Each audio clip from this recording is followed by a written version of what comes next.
नमस्कार दोस्तों, मैं सुनील सोगण, रंगमंच कलाकार, अध्यक्ष श्री गीता गोपाल नाट्य कला संस्थान चौमू जयपुर आपका हार्दिक अभिनंदन करता हूँ, स्वागत करता हूँ, मोस्ट वेलकम करता हूँ। हमारी संस्था के माध्यम से राजस्थान से चयनित 29 कलाकारों को हमने कला संस्कृति सम्मान 2022 प्रदान किया। अनेक विधाओं में हमने सम्मानित किया, चाहे रंगमंच हो, चित्रकला हो, मूर्ति कला हो, संगीत कला हो। इन विधाओं के अंदर हमने तबला वादन के क्षेत्र में, बहरूपिया कला के क्षेत्र में, संगीत में, गायन के क्षेत्र में या वादन के क्षेत्र में हो, रंगमंच की अपन बात करें तो अभिनय के क्षेत्र में, निर्देशन के क्षेत्र में हमने अवार्ड प्रदान किया और अनेक विधाओं के कलाकारों को भी हमने सम्मानित किया। आज हम सीकर जिले के अजीतगढ़ क्षेत्र में आए हुए हैं। हमारे मित्र है श्रीमान परवीन जी कुमार। नमस्कार परवीन जी। नमस्कार सर। हम आपका स्वागत करते हैं, अभिनंदन करते हैं। परवीन जी का परिचय मैं आपको बताना चाहता हूँ।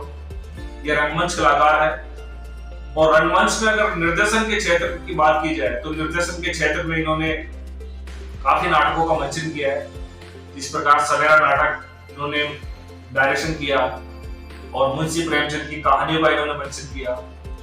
और इनकी शिक्षाओं की अगर हम बात करें तो इन्होंने पत्रकारिता में मास्टर डिग्री हासिल कर रखी है और नाटक की अगर बात करें तो पीजी डिप्लोमा इन ड्रामेटिक्स में इन्होंने 1 साल का पीजी डिप्लोमा हासिल कर रखा है और नाट्य कला में इन्होंने मास्टर डिग्री हासिल कर रखी है।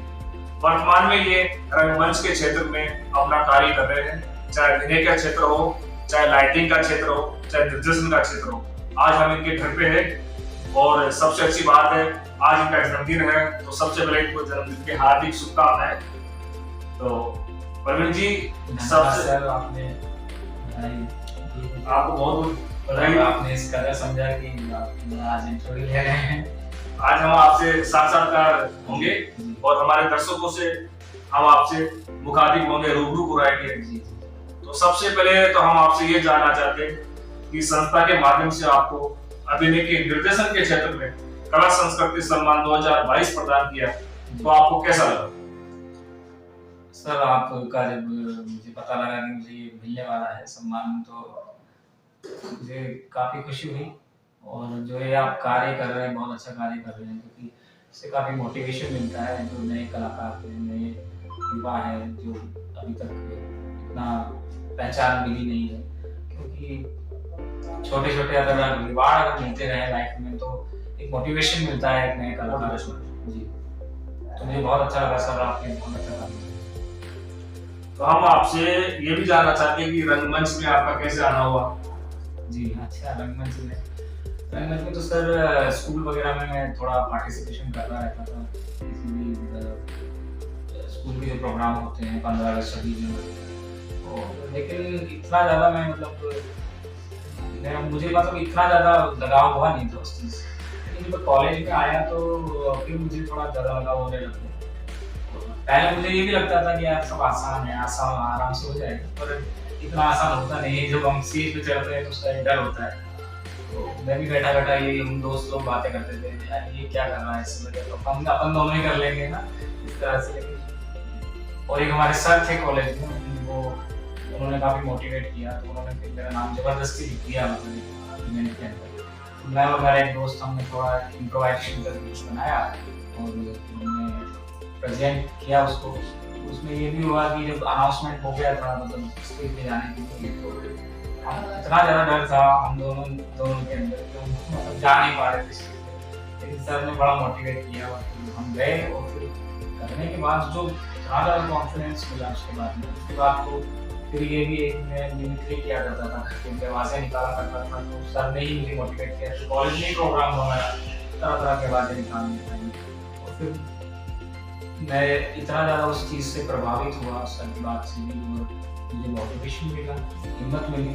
तो फिर अजीतगढ़ की जितनी भी स्कूल्स थी वहाँ पे मैं पर्सनली खुद गया, बातचीत की। 15 अगस्त 26 जनवरी मैंने एक ही स्कूल, मतलब एक 26 जनवरी के दिन, 26 जनवरी के दिन में फिर मैंने लगातार 3 स्कूल में लगातार मैंने प्रोग्राम किया। उसमें एक छोटा लड़का भी था, वो भी कुछ आवाजें निकालता था, तो मैंने उसको भी शामिल किया। तो हम दोनों गए और फिर 10-15 मिनट का प्रोग्राम किया। बड़ा कॉन्फिडेंस मिला और फिर सर ने ही मुझे मोटिवेट किया कि पत्रकारिता की पढ़ाई कीजिएगा। तो फिर उन्होंने मुझे राजस्थान विश्वविद्यालय के बारे में बताया कि वहाँ से आप करिए। तो फिर मैं वहाँ पे मैं एडमिशन लिया। ग्रेजुएशन के बाद में बीए किया है मैंने। तो बीए में मेरा हिंदी साहित्य भी था, तो थोड़ा एक मुझे क्रेज था, लगाव था नाटक वगैरह से। तो फिर वहाँ एमजीएमसी में मैंने दाखिला लिया, तो वहाँ पे एक मैम आती थी, तो वो छोटी छोटी एक्टिविटी कराती थी क्लास के अंदर, जिससे कि सब जने एक फैमिलियर हो जाए, मतलब जो भी साथ वाले हैं ना स्टूडेंट, और एक तो इस उनका एक एनजीओ भी चल रहा था। तो वो फिर उन्होंने कहा कि तुम तो बहुत अच्छी एक्टिंग करते हो, मेरा एक मित्र है अशोक, हम दोनों को कहा कि तुम बहुत अच्छी एक्टिंग करते हो, तुम नाटक करोगे? हमने कहा बिल्कुल बिल्कुल।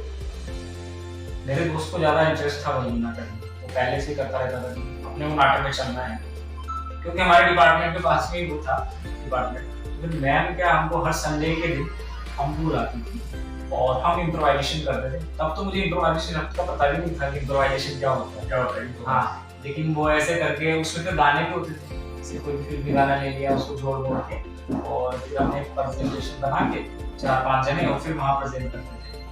तो फिर इस तरह से चलता रहा, तो फिर वो लगभग 1 साल हमने किया वहाँ।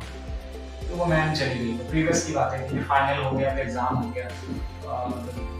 फिर जब वो मास कम्युनिकेशन हो गया मेरा, तो उसके बाद में फिर क्या हुआ कि हमने वहाँ दाखिला ले लिया 1 साल के लिए पीजी डिप्लोमा में। हाँ जी, ड्रामेटिक्स में। तो वहाँ एडमिशन ले लिया। तो वहाँ से क्या कुछ 4-5 जने हमारे साथ थे, ज़्यादा लोग नहीं थे। कभी-कभी क्या है, इस चीज़ का फायदा भी होता है, तो ज़्यादा लोग रहते हैं तो आप मतलब सीखने में भी होती है प्रॉब्लम, या फिर मेरे जैसे बच्चे के लिए ज़्यादा प्रॉब्लम होती है जो मतलब गाँव के बैकग्राउंड से आया है। तो क्योंकि हमारे घर में कोई नहीं गया राजस्थान विश्वविद्यालय भी पढ़ने, सब यहाँ पे पास में, हमारे गाँव के पास में चिमनपुरा कॉलेज पढ़ता है, वहाँ से तो रेगुलर डिग्री की है, नहीं तो प्राइवेट ही की है। बहनों ने तो प्राइवेट ही मतलब स्वयं पाठी के रूप में ही मतलब लिया था एडमिशन, और एग्जाम दिए और पास हो गए। लेकिन मैं पहला था कि मैं राजस्थान विश्वविद्यालय गया और मैंने ये सब देखा, चकाचौंध भी देखी, और नाम सुना हुआ था राजस्थान विश्वविद्यालय का। फिर वहाँ बड़े-बड़े इवेंट देखे, घूमर में पार्टिसिपेट किया, वहाँ पे यूथ फेस्टिवल होता है, उसमें पार्टिसिपेशन किया मैंने। और फिर जब नाट्य विभाग में आ गए तो वहाँ सीनियर्स हमको अच्छे मिले। आप भी हमारे साथ थे, उसमें बहुत बड़ा सपोर्ट रहा आपका भी। आप भी चोमू से निवास करते हैं, तो एक मतलब क्षेत्र का एक लगाव था, और साथ भी ट्रेवल करते थे हम, काफी हमने ट्रेवल किया है, तो बड़ा अच्छा लगा। आप सीनियर्स थे, अच्छा सपोर्ट मिला, मैम जी मुझसे सपोर्ट मिला। और फिर संगीत में भी ललक थी, तो थोड़ा बहुत संगीत भी सीखा मैंने, और प्रॉपर तो सीख नहीं पाया, लेकिन और कुछ फेस्टिवल वगैरह भी होते थे। हाँ जी, तो फेस्टिवल वगैरह होते थे, उसमें पार्टिसिपेट किया। फिर माइंड में भी पार्टिसिपेट किया, उसमें जीता, फर्स्ट अवार्ड जीता। मुकाबले में भी किया, उसमें भी सेकंड प्राइज जीता। और आपको एक दिन नाटक भी आपने किया था, नुक्कड़ नाटक, आपको याद है? हाँ जी, हाँ अच्छा, बिल्कुल सही कह रहे हैं, नुक्कड़ नाटक भी हमने किया था। और फिर इलेक्शन में भी, मतलब इलेक्शन वगैरह जो होते हैं ना, वहाँ पे भी कैंपेनिंग के लिए भी हमने एक बार कुछ मित्रों ने मिलके मतलब नुक्कड़ नाटक के माध्यम से हमने काफी मतलब प्रचार प्रसार किया। वो एक मोटिवेशन मिला। और नुक्कड़ नाटक एक ऐसी विधा है कि जो एक नया कलाकार होता है उसके लिए नुक्कड़ नाटक बहुत अच्छा है। आप करिए, जनता के बीच में जाइए, अपने आप को एक्सप्लोर करिए, तो कॉन्फिडेंस बहुत जल्दी मिलता है, इंस्टेंट मिलता है। तो नुक्कड़ नाटक एक युवा लोग आते हैं उनके लिए बहुत जरूरी है। युवा जो भी आता है उसका डर निकालने के लिए सब बिल्कुल साहस मिलता है, उससे साहस मिलता है। जनता सब सामने होती है, स्टेज कुछ भी नहीं है। नुक्कड़ का मतलब, नुक्कड़ नाटक का मतलब ये कहीं भी आप शुरू में देखिए, खुले आसमान के नीचे, बस वही बात है। ये इस तरह से मिला। और आप जो सम्मान दिया डायरेक्शन में, म्यूजिक के लिए दिया, जो नाटक में बैकग्राउंड होता है, संगीत होता है, उसके लिए मुझे सम्मान मिला। क्योंकि इसमें मैं थिएटर डिपार्टमेंट में करता था, जितने भी प्लेस होते थे मैं ही करता था, मेरे पास लैपटॉप था। और मास कम्युनिकेशन का मुझे ये फायदा मिला कि मुझे एडिटिंग आती थी। तो और फिर यहाँ आने से मुझे ये पता लगा कि सीन्स में म्यूजिक किस तरह से होता है। ये सीन है तो नाइट का है तो ये होगा, टेंशन का हो तो क्या होगा, तो इस तरह से होता है। और प्लस मैं ये चीज भूल गया कि सबसे पहले नाटक जो शुरुआत वहाँ पे की थी वो सरताज नारायण माथुर साहब के साथ की थी हमने। वहाँ मुझे सौभाग्य मिला जिन लाहौर ने देखा वो प्ले, लाहौर जो प्ले है उसमें अभिनय करने का मौका मिला। सरताज जी का पूरे इंडिया में अच्छा नाम है। बिल्कुल सर, बिल्कुल सर। और सरताज जी के साथ काम करने के बाद मतलब एक डिक्शन, मतलब जो नुक्ते जो होते थे, नुक्ता तो हमने वही सुंदर कहा था, अपना नुक्ता जी भी जाते हैं एक सुंदर का था, पर नुक्ता का अलग वो कुछ और था उर्दू के अंदर, है ना। तो वो डिक्शन का पता लगा कि डिक्शंस कैसे होने चाहिए, पता लगा कि हम कितना गंदा बोलते हैं, मतलब साफ ही नहीं बोलते, है ना। तो शेयरिंग को मैं फर्क ही नहीं आपको बताया, तो फिर वहां जाके ये चीज क्लियर हुई। और जो सरकार जी ने जो चीजें सिखाई हुई वो आज तक भी मुझे काम में आ रही है। और जब भी मैं वर्कशॉप वगैरह भी करता हूँ नए बच्चों के साथ, तो वो एक्सपेरिमेंट जो वो कराते थे वो आज भी काम में आते हैं। आपने अच्छा बताया कि आप रंगमंच में कैसे आए, आपकी ऐसी यात्रा रही थी। तो आज अगर वर्तमान में समय अगर हम आपसे पूछे कि रंगमंच को आप किस नजरिए से देखते हो, आप अपने नजरिए से ये बताइए कि रंगमंच क्या है। रंगमंच देखो, नजरिया तो बहुत अलग अलग है, होते हैं, आपका अलग होगा, मेरा अलग होगा, लेकिन अगर मेरा विषय है इसके बारे में सोचने का, तो मैं तो ये सोचता हूँ जो जीवन में चल रहा है वही रंगमंच है। घर में रहते हैं वो भी एक रंगमंच है, आपका जन्म हुआ है वो भी एक रंगमंच है, किरदार का रुख नहीं हुआ है, वो सब एक पार्ट है। माँ बाप, बहन भाई, चाचा ताऊ, बाहर जाते पड़ोसी, बस में जाते तो कंडक्टर हुआ, फिर बस वाला हुआ, या फिर और यात्री हुए, एक जीवन के मतलब जो लाइफ जर्नी है उसके किरदार है रंगमंच, ये रंगमंच है। और उससे ही आदमी जो यहाँ आपके जीवन में व्यतीत हो रहा है, कभी दुख है, कभी सुख है, कभी निराशा है, कभी हताशा है, कभी सक्सेस है, तो ये सारी चीजें ही जीवन में होती हैं और वही हम रंगमंच के माध्यम से दिखाते हैं। रंगमंच पर रंगमंच में हमारे लिए ये चुनौती भी हो जाती है, ये मतलब ये जिम्मेदारी बन जाती है, चुनौती तो नहीं कहेंगे, जिम्मेदारी ये बन जाती है कि हम अवेयर करें, अपने को जागरूक करने का काम करें, जैसा कि आप अपनी संस्था के माध्यम से कर रहे हैं। तो वो सारी चीजें हैं, और फिर यही है, पढ़िए रंगमंच में अच्छे से ध्यान लगा के। इतनी अच्छी कहानियां, साहित्य है। जी जी जी। जैसे आज का युवा अगर रंगमंच में आना चाहे तो उसके आप क्या कहना चाहोगे कि वो रंगमंच में आए या नहीं है?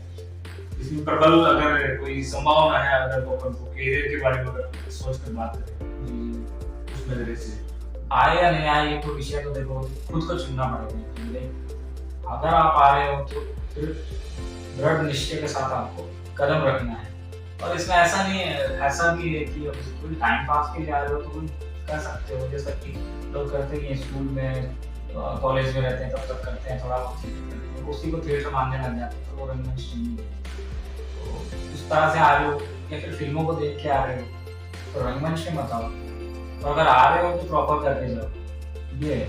और आ रहे हो तो फिर साहित्य का सहारा भी लो, ऐसे नहीं कि नाटक लिखा हुआ है तो जितने भी कवि प्रेमचंद नाटककार हैं, प्रेमचंद जी हैं, अपने रविंद्रनाथ टैगोर जी हैं, जयशंकर प्रसाद जी हैं, महादेवी वर्मा जी, बहुत सारे जो भी हैं, काफी लेखक हैं, साहित्यकार हैं, कवि हैं, इन सबको पढ़ना चाहिए, देखना भी चाहिए। आजकल तो बहुत अच्छी चीज आ रही है इंटरनेट पर, पहले तो अवेलेबल ही नहीं हुआ करता था, साहित्य अवेलेबल नहीं हुआ करता, आजकल तो आप इंटरनेट पे आसानी से सब कुछ मिल जाता है, तो बहुत अच्छा माध्यम हो गया मोबाइल के माध्यम से। तो युवा जो आ रहे हैं उनको ये चीज एक तो क्योंकि ईमानदारी से करनी है चीज, कोई भी चीज होती है उसका एक सिद्धांत होता है, डिजाइन होता है, तो अगर उसमें आ रहे हैं तो आप उस चीज को पूरा समझना पड़ेगा।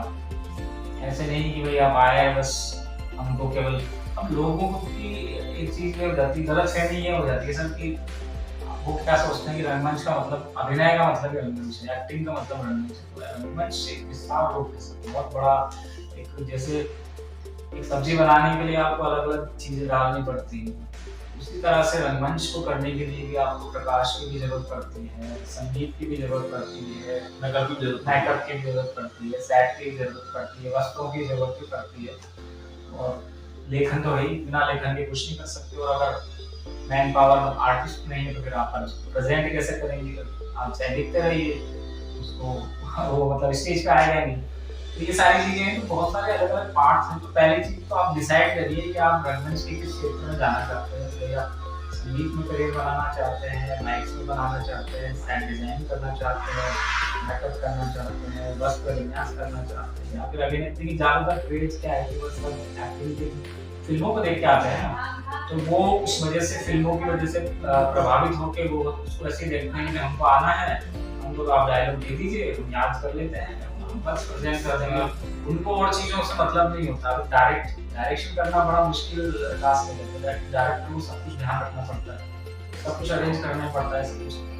आर्टिस्ट आया बस बोला, पर आर्टिस्ट को भी ये चीजें समझनी चाहिए, तब जाके वो न्याय कर सकता है। और ये मत सोच के आओ कि भाई इसमें पैसा ही पैसा है, कमाएंगे भी, लेकिन जरूरी नहीं है कि आते हैं आपको पेमेंट मिलने लग जाए। क्योंकि अभी नए नए आएंगे तो आपको पेमेंट, निर्देशक एक प्रोडक्शन करने के लिए बहुत सारा खर्चा भी होता है, वो आपको पेमेंट देगा भी कितना देगा, 500, 1000, 2000।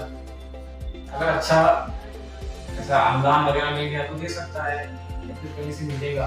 रिएक्शन तो नहीं दे सकता, वो आपको थोड़ा बहुत कर सकता है। भैया आप आ रहे हो इतनी दूर चल के उसके पास, तो आपको थोड़ा बहुत खर्चा दे सकता है, यात्रा का भाड़ा दे सकता है, वो गवर्नमेंट से अनुदान मिल जाए, हाँ तब वो दे सकता है। तो ये चीजें मैटर करती है। प्लस इसमें यह है कि कुछ लोग क्या करते हैं कि डायरेक्टली रंगमंच पे आ जाते हैं और नाटक करने लग जाते हैं। मैंने इतने नाटक कर रखे हैं, और उनको पूछो कि अच्छा आपने ये प्ले किया, तो आप मुझे ये बताओ कि लेखक कौन है?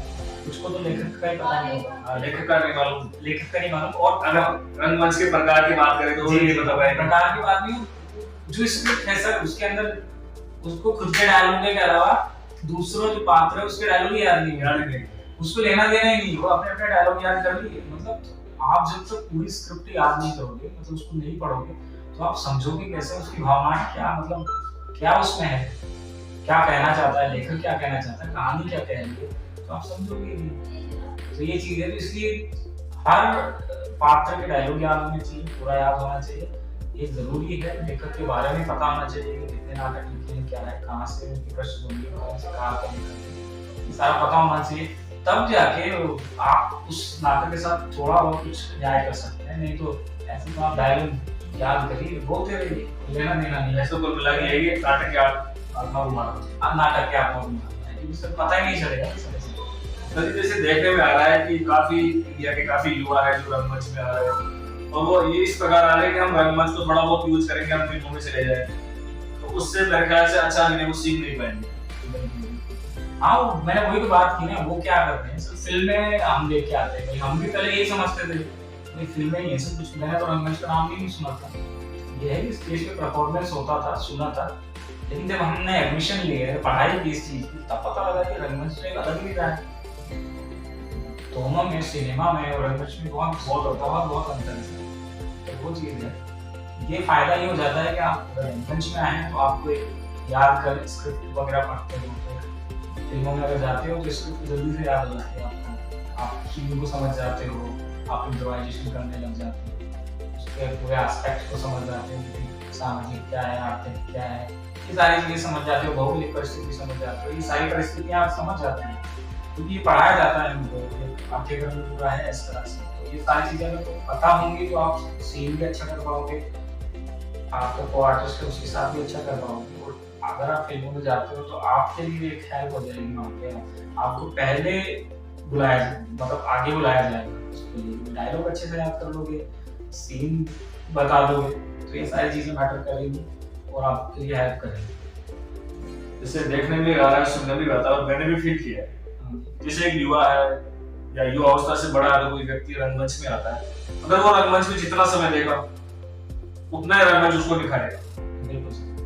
जिस प्रकार अपन बर्तन को मांजते उसको परिमार्जित करते हैं, तो बर्तन मांजने पर कितना सुंदर दिखाई देता है, तो वो व्यक्ति को खुद ही मालूम पड़ जाता है कि रंगमंच ने मेरे को क्या दिया और मैंने रंगमंच को क्या दिया।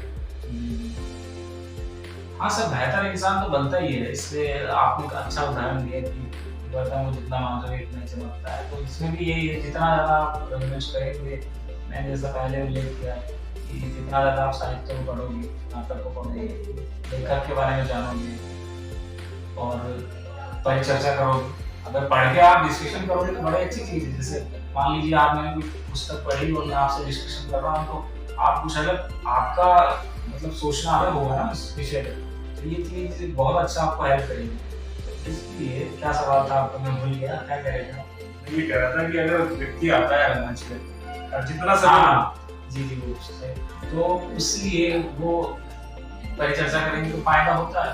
और जैसे हम रिहर्सल करते हैं तो हम रिहर्सल क्यों करते हैं, एक महीने की रिहर्सल, 1.5 महीने की रिहर्सल क्यों करते हैं, तो हम पढ़ के हम कर भी तो सकते हैं, लेकिन हम रिहर्सल करते ही इस तरह इसलिए है कि हम जो सीन दिखाना चाहते हैं, जो नाटककार ने लिखा है, थोड़ा बहुत दिखा सकें कि क्या कहना चाहते हैं। और तभी पॉसिबल जब आप उसके लिए लगातार प्रयास करते रहेंगे, अभ्यास करते रहेंगे, तो एक रन करने के लिए बहुत अच्छा, जीवन के लिए अच्छी चीज हो जाती है। तो देखो अलग अलग किरदार करता है तो उसको एक जीवन की एक समझ मिल जाती है, तो उसके लिए जीवन जीना भी एक बड़ा आसान हो जाता है, मुझे लगता है। ऐसा गलत भी हो सकता हूँ इस विषय में। तो सर आपने अच्छा जानकारी दी हमारे दर्शकों को। एक रंगमंच की जो आपका यात्रा रही बहुत अच्छी सफल यात्रा रही। तो इस संस्था के माध्यम से हमने आपको जैसे रंगमंच का जो विशाल क्षेत्र है, उस रंगमंच में हमने आपके संगीत के क्षेत्र में हमने आपको कला संस्कृति सम्मान 2022 प्रदान किया। तो हम संस्था के माध्यम से हमारी टीम ने भी ये डिसाइड किया कि हम चाहते तो किसी उच्च दर्जे के कलाकारों को हम सम्मानित कर सकते थे, लेकिन कमेटी ने डिसाइड किया और आपको संगीत निर्देशन के क्षेत्र में पुरस्कार मिला। हमारी संस्था गांव में जा रही है, नाटक भी कर रही है, हम घरों के कलाकारों को भी सम्मानित कर रहे हैं, स्कूलों में जाके हम रंगमंच के ऊपर बताते हैं, शिक्षा में बाल रंगमंच अभियान भी मैंने चला रखा है। तो आप अपने विचारों के माध्यम से अंत में संस्था को क्या संदेश देना चाहते हैं? सर संदेश तो मैं तो क्या देना चाहता हूँ, मैं तो धन्यवाद देना चाहता हूँ उनको, जो भी आप धन्यवाद देना चाहते हो, क्योंकि संदेश के लिए इतना बड़ा मैं तो ये कहना चाहता हूँ कि आप ही जो काम कर रहे हैं बहुत अच्छा काम कर रहे हैं, क्योंकि लोग तो सोचते भी नहीं, आप तो कर रहे हैं। मेरे लोग का अगर आप इतना घूम रहे हैं इसके लिए, कहाँ कहाँ मान लीजिए आप जाके आ गए, और आपने जयपुर के कलाकारों को भी आप जयपुर, अजमेर सवाई माधोपुर जी जो मैं देखता रहता हूँ फेसबुक या सोशल मीडिया पर देखता रहता हूँ, तो आप बहुत अच्छा काम कर रहे हैं। आप और ना आपको इसके लिए फाइनेंशियल सपोर्ट भी नहीं है जहाँ तक मुझे आगे जान है, तो ये सोचना और फिर करना बहुत बड़ी बात होती है। मैं इसके लिए आपको धन्यवाद देता हूँ, क्योंकि आप ये कर रहे हैं, इससे फायदा ये हो रहा है सर, करने वाले कलाकार बहुत सारे हैं, लेकिन जो नए कलाकार हैं उनको एक प्लेटफॉर्म इसके माध्यम से मिलेगा और एक मोटिवेशन मिलेगा। और मोटिवेशन जरूरी है, हर फील्ड में जरूरी है, लेकिन इसमें भी जरूरी है, क्योंकि एक रिवार्ड की तरह है, जो आप रिवार्ड मिल गया लाइफ में, मुझे सम्मान, और वो सम्मान आपकी कमेटी ने जो चयन करके किया है, अब वो जो भी है, तो आप ये जो कर रहे हो ये बहुत अच्छा कर रहे हो। और इससे ये जो युवा कलाकार हैं जिनको प्लेटफॉर्म नहीं मिल रहा, उनको मतलब लोग जान नहीं रहे, तो एक उनकी कला एक मतलब बाहर निकल के आएगी, मतलब इसके माध्यम से। तो ये बहुत अच्छा काम कर रहे हैं इसमें, एक बार फिर से आपको नमन कर रहा हूँ इस चीज में। तो सर आप ये बताइए कि रंगमंच को लेकर आपकी क्या योजना है? सर रंगमंच को लेकर हमारी क्या योजना है? भविष्य में आप क्या कर पाओगे रंगमंच के लेकर? ये भी आपने सोच रखा है कि अपने इस अजीतगढ़ क्षेत्र में आप रहते हो, अजीतगढ़ क्षेत्र में अगर रंगमंच का विकास करोगे या आप जयपुर में रहकर रंगमंच की यूज करोगे?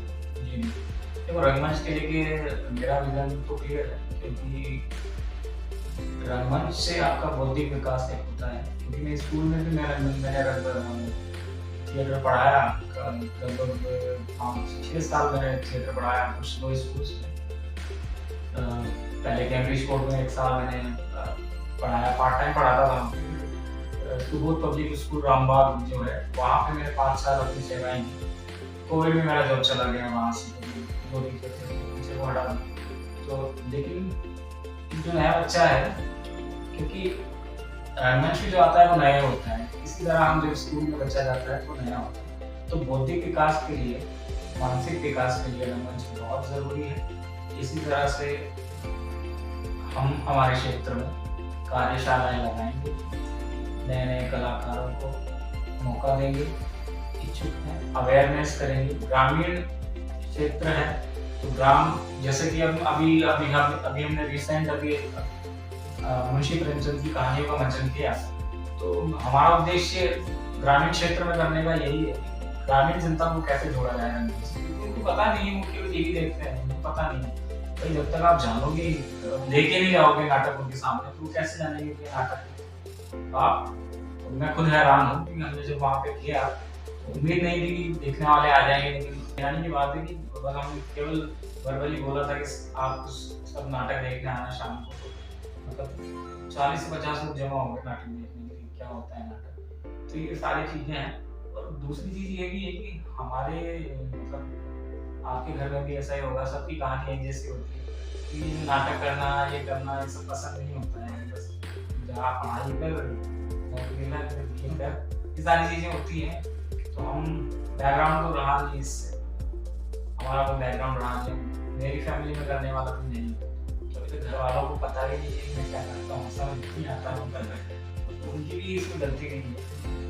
तो मैं यही चाहता हूँ कि मेरे क्षेत्र में कैसे भी रंगमंच को देने, मानसिक और भौतिक विकास में सहायता मिलेगी, जिससे कि एक स्टेज पे आएंगे उनका डर खुलेगा, और वो जो नहीं बोल पाते बेचारे वो बोल पाएंगे। और उसको परमानेंट, मैं ये नहीं कह रहा कि परमानेंट आप करियर बनाओ, लेकिन एक आपको एक स्टेज पे आने के बाद एक साहस मिल जाता है, साहस मिलता है, तो उससे आप और भी कार्य कर रहे हैं, जैसे किसी प्रतियोगिता परीक्षा दे रहे हैं, कुछ कर रहे हैं, तो उसमें भी आपको मोटिवेशन मिलेगा, हेल्प मिलेगी, और आप अच्छा कर जाएंगे उसमें। तो ये मानसिक और बौद्धिक विकास के बहुत। एक बात मैं भूल गया था आपसे पूछने के लिए कि रंगमंच पे आप अपने गुरु किसे मानते हैं? रंगमंच पे सर, इसका गुरु तो सर बहुत सारे हैं, क्योंकि सब ने सर बहुत कुछ सिखाया है। लेकिन रंगमंच में पहला सर नाटक तो ड्रामा डिपार्टमेंट में आके ही किया मैंने। ड्रामा डिपार्टमेंट में सरताज नारायण सर पहले, उनके माध्यम से मैंने सीखा नाटक क्या होता है, कैसे होता है। काफी डाटे दिखाई, क्योंकि उनको पता नहीं, सीखे, शब्दों का उच्चारण सीखा उनसे, तो वो आज भी काम में आ रहे हैं, सिखाते भी हैं आज भी। वो चीज मतलब पूरी लाइफ चलेगी, क्योंकि वो पहली बार हुई है चीज। पहले गुरु तो वो है साथ में अर्चना श्रीवास्तव जी है, शिवा टोमू सर हैं। शिवा टोमू सर से मैंने बहुत अच्छी चीज सीखी, क्योंकि मुझे काफी शौक था नाटक में म्यूजिक संगीत करने का। जितने भी प्ले होते थे डिपार्टमेंट में, सब में नहीं म्यूजिक करता। शिवा सर ने एक प्रोडक्शन किया था बैरिस्टर बालकृष्ण, उन्होंने कहा कि तुम इसमें बैकग्राउंड म्यूजिक करो, तो फिर उन्होंने मुझे सॉफ्टवेयर भी सिखाया, जो क्योंकि वो एनएसडी से हैं, तो एनएसडी में अच्छे से ट्रेनिंग होती है इन सब की। तो मुझे पहले एक बार मैं समझता था कि म्यूजिक है, म्यूजिक बहुत पार्ट होते हैं, इसमें साउंड अलग होता है, एसएफएक्स जो होते हैं वो अलग होते हैं, कोई और म्यूजिक अलग होता है, तो ये अलग अलग पार्ट होते हैं, जैसे पार्ट है तो उन्होंने ये सारी चीजें सिखाई मुझे, और मैंने उनके साथ काम किया। और थिएटर में वैसे अगर प्रोफेशनली देखा जाए तो अनिल मारवाड़ी जी ने मुझे अपने नाटक में चांस दिया था, उनके बैकग्राउंड म्यूजिक रंगमंच पे स्वर्ण जयंती समारोह होता है, उसमें उन्होंने मुझे चांस दिया। पहली दफा मैंने वहाँ पे 2013 में मैंने पहली दफा मतलब बैकग्राउंड स्कोर किया था उनके नाटक सफेद जवाना के लिए, जो राजस्थान के। हालांकि उन्होंने मुझे ट्रैक्स दी थी, लेकिन टाइमिंग का इसमें सारा फील होता है, तो अगर आप थोड़ा सा टाइमिंग मिस करके तो सीन ही बस चला जाता है, तो मतलब नहीं टाइमिंग के सारा फील। वहाँ से मेरी शुरुआत में फिर राजीव मिश्रा जी एक सीनियर है मेरे, उन्होंने भी काफी सपोर्ट, उनके जितने भी मतलब नाटक थे उनमें मैंने बैकग्राउंड स्कोर किया। और रमेश पंत जी हैं, उनके नाटक में भी मैंने किया। अनिल मारवाड़ी जी मुझे पटना में, और शिवा सर की बात करना, शिवा सर काफी कुछ सीखा, तो फिर तो एक अलग ही लेवल पे मैं चला गया। मतलब उनके नाटक का जो मैंने संगीत बनाया था वो मुझे देर लगाना लग गया, क्योंकि उन्होंने मुझे सारी चीजें बताई कि किस तरह से हमको सर्च करना है, कैसे एडिट करना है, और ये सारा चीज करके सीन के अनुसार क्या होता है। और फिर जब रंगमंच की पढ़ाई के साथ बुक्स हमने पढ़ी, तो बुक्स में भी बहुत सारा नॉलेज मिला किस साल का म्यूजिक है। ऐसा तो नहीं है कि हम फिल्मी गाना यूज कर लेंगे, और करना भी नहीं चाहिए। कुछ अब जो होते हैं वो आप चलाना ही पड़े, चला दो, क्या दिक्कत है। डायरेक्टर को बोल देते हैं तो ये गाना चला देना, तो क्यों चला देना, तो कोई वो भी रीजन भी तो होना चाहिए ना। और इस तरह की घटना हुई भी थी, फेस्टिवल हुआ था जयपुर के बड़े मतलब हमारे सीनियर भी हैं और जयपुर के बड़े महान निर्देशक हैं जफर खान सर। हाँ, तो वो उनका एक नाटक चल रहा था अग्नि और बरखा। अग्नि और बरखा में देख रहा था, तो अब एक आम दर्शक के लिए तो ये होता है कि चलो जो भी चल रहा है अच्छा चल रहा है। अब क्या है कि उनका प्ले जो है वो क्लासिकल है, अग्नि और बरखा क्लासिकल है, तो अब वो चल रहा है, उसमें उन्होंने जो ट्रैक यूज की वो वेस्टर्न यूज कर रहे हैं, वेस्टर्न मूवीज के जो ट्रैक्स होते हैं वो यूज कर रहे हैं। तो देखने वाले को अच्छा लग रहा है, देखने में तो अच्छा लग रहा है, लेकिन एक निर्देशक की जिम्मेदारी बन जाती है। जब टॉक शो हुआ, आफ्टर शो, मैंने सवाल किया कि सर आपने आपका नाटक क्लासिकल तो आपने इसमें वेस्टर्न यूज किया, तो उन्होंने कहा कि आपका सवाल तो अच्छा है, लेकिन अब जो मेरा मतलब ऑपरेटर था संगीत करने वाला, उसको जो अच्छा था उसने बजा दिया। तो मैंने उनसे कहा, और मेरा मानना है ये और होना भी चाहिए कि निर्देशक की जिम्मेदारी बनती है कि हमको किस काल का म्यूजिक है, कैसा है, और जो करने वाला है चाहे वो नया हो पुराना हो, उसको पूरा रिसर्च करना चाहिए कि वर्तमान की बात कर रहे हैं कि प्राचीन समय की बात कर रहे हैं, तो उस समय कैसा इंस्ट्रूमेंट बजता था, कौन सा बजता था, ये सारे ध्यान रखनी चाहिए चीजें। मैंने उनसे यही कहा, तो उन्होंने बोला कि आपका सवाल अच्छा है, आपने अच्छा किया, आगे से हम सवाल को इम्प्रूव करेंगे। तो ये चीज ध्यान रखनी चाहिए।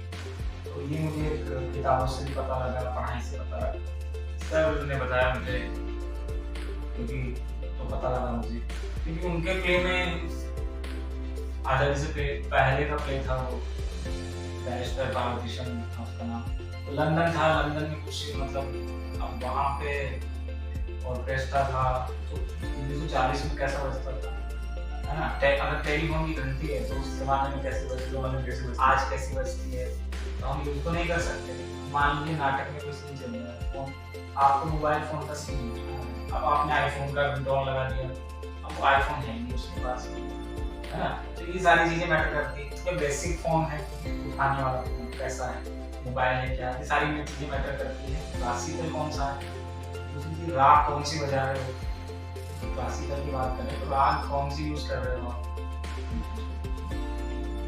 आप राग को भी बजा रहे हो, खुशी में कैसे बजा रहे हो, पॉसिबल नहीं है। तो रात्रि का सीन है तो कौन सी राग, ये सारी चीजें मतलब मैटर हेल्प करती हैं। अगर आप थोड़ा बहुत के बारे में रिसर्च करेंगे बहुत अच्छा फायदा मिलता है। सर के माध्यम से मुझे ये सारी चीजें मिली और मैं धीरे धीरे आया और मैं करता गया। फिर मैंने इसमें 5 वर्ष काफी किया, तो मुझे काफी हेल्प मिली और मुझे इसका फायदा ये मिला कि भारत रंग महोत्सव में मुझे जाने का मौका मिला, गोवा नाट्य फेस्टिवल में मिला मुझे जाने का मौका, ओलंपिक थिएटर में मुझे दौरा पहले सर हैं उनके साथ जाने का मौका मिला, उनसे भी काफी मैंने सीखा। तो मतलब हर निर्देशक के साथ कुछ ना कुछ मिला। पहले गुरु सरदार राय माथुर जी हैं जिनसे मैंने नाटक सीखा, और सीनियर्स भी हैं, आप लोग भी हैं, काफी कुछ सीखा रंगमंच के बारे में, आप लोगों से काफी सहायता मिली उसके बारे में, और भी हम चर्चा करते रहते हैं आगे कुछ सारी चीजें हैं। सभी गुरु हैं। काफी अच्छी आपने एक रंगमंच की यात्रा आपने बताई। अंत में आपसे मैं ये पूछना चाहता हूँ, कोई ऐसी बात जो आपको अभी भी याद आती है रंगमंच की या ड्रामा डिपार्टमेंट में, कोई ऐसी तो क्लाइमेक्स सीन आपको जो अभी भी उसको याद करते हुए आप मुस्कुराते? अब सर ऐसी तो बहुत सारी घटना तो बहुत है, लेकिन अभी तो मुझे याद नहीं रहा है। मैं जो पहली बार मतलब नाटक किया था सरकार सर के साथ, तो उसकी काफी सारी घटना मतलब रोचक घटनाएं जुड़ी, साथ में बैठ के खाना खाना, हंसी मजाक करना, होली सेलिब्रेट की थी हम लोगों ने बड़ी अच्छी, और इसकी लड़कियां थी साथ में और उनको विक्शन सही करवाती थी हम लोगों ने। ये भी बहुत बड़ी बात है। ये बहुत बड़ी बात है। तो फिर उसमें कुछ शर्माने वाली बात नहीं है। अगर आप छोटा भी अगर आपसे अच्छा बोल रहा है, आपसे सिखाया किसी भी ना सीखे, वो हालांकि जूनियर ही थे, वो तो ग्रेजुएशन कर रहे थे और हम मास्टर डिग्री में थे, लेकिन वो हमको बता रहे थे, तो इसमें कोई शर्माने वाली बात नहीं है। हमने उसको एक्सेप्ट किया। अभी हमको नहीं आती तो ये सारी घटनाएं हैं और बहुत सारी घटनाएं हैं। मजा आया। सरताज सर बड़ा डांटते थे, लेकिन बाद में कुछ डांटते भी थे और उनसे बात करना अच्छा लगता था कि सर आप नाटक में कैसे आए, और वो बताते थे। और डेडिकेशन में भी हम लोग बाहर काफी दूर से आते थे, आप भी दूर से आते थे, मैं भी दूर से आता था, और ट्रैवल करके हम लोग पहले पहुंच जाते थे। जो जयपुर के रहने वाले थे वो पहुंचते नहीं थे, तो और फिर जो सजा मिलती थी वो सीढ़ियों में ऊपर जाना नीचे आना, वो आता। तो दूसरी चीज ये है कि उसमें हर दिन का लिखना कि आज ने क्या किया, तो आज भी वो चीजें जो पढ़ते हैं तो बड़ा एक मतलब उसी मतलब उस मोमेंट में चले जाते हैं। ये सारी चीजें सब होती हैं। तो काफी अच्छा लगा आपसे आज मिलकर, आपसे मुखातिब होकर काफी अच्छी जानकारी आपने प्रदान करी। हमारा भी यही मकसद है कि रंगमंच को हम गांव तक पहुंचाएंगे और आने वाले समय में हम इस रंगमंच को कितना बेहतर तरीके से लोगों तक लेकर जाए।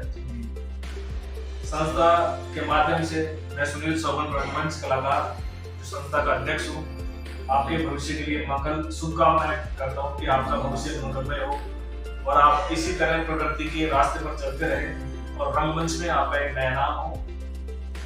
कला की इस यात्रा में आपसे मिलकर बहुत अच्छा लगा। हम कला की इस यात्रा में अगले पड़ाव पर किसी नए कलाकार के साथ होंगे। तब तक के लिए जय रंगमंच, जय भारत।